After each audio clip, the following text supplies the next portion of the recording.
Coming up, you're going to discover how to set up Apple Search Ads campaigns for optimal success. Stay tuned.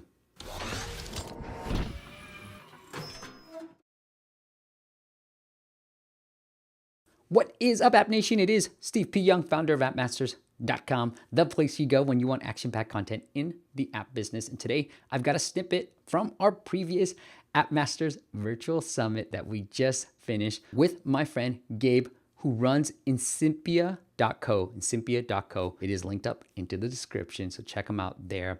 But he's going to talk about how to set up Apple Search Ads campaigns if you're just getting started. So without further ado, here is the snippet. I know a friend of mine used you guys and he talked glowingly of you guys and saying, they've structured my search ads campaign so stinking well. So let's start with that. Like, how do you, when clients come to you and say, hey, I want to run Apple search ads, how do you guys approach just setting up the whole campaign? Mm-hmm.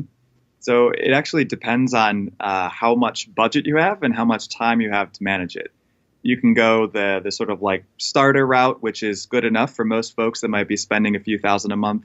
And then like when you're spending tens of thousands a month, you might want to go the more advanced route. So on the simpler side of things, you've got broad match and search match, which are the terms and the targeting that's going to get you really broad coverage of all the search terms that people are searching. Every day there are new apps added to the store. And so using search match is actually a good place to start that gets you a wide net, captures all the search terms without having to do a lot of effort. But you also want to add always an exact match campaign where you have exact match keywords that you know whenever you're bidding on those, you're bidding $5, that you're going to pay up to $5 for that exact keyword. So over time, you want to use your search match campaign and look through the search terms and pull all those search terms that you see that you want to be bidding on over into your exact match campaign and add them as negatives to your search match campaign so that you ensure that you know when somebody searches that term, it's going to your exact match and you can pay enough for it to get traffic. You might also want to have a brand campaign just to do some brand defense. It's the app results in iOS and searches are huge. They take up like 2/3 of the screen. And so if you've got the competitors coming in and showing ads on top of your organic result, there will be a surprising number of people who are just going to click on that first result and say, great. And so you might lose some keywords if you have some downloads of your brand.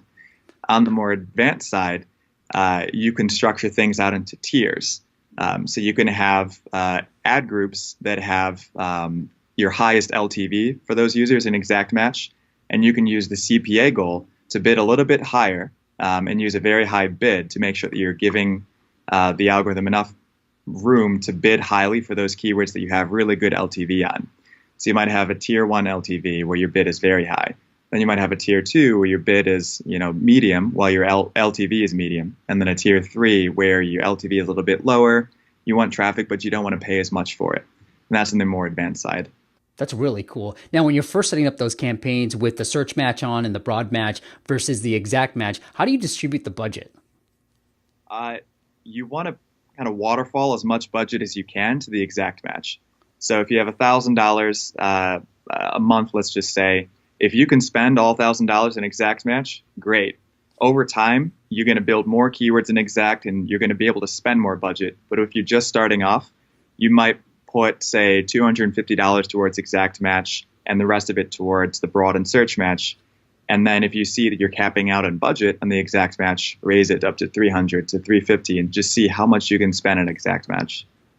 I love that because I've always heard that exact match is the way to go. But I liked your strategy about like having the broad match, having the search match campaign where Apple will now start thinking about other keywords that you can bid on and then using that data to inform your exact match campaign.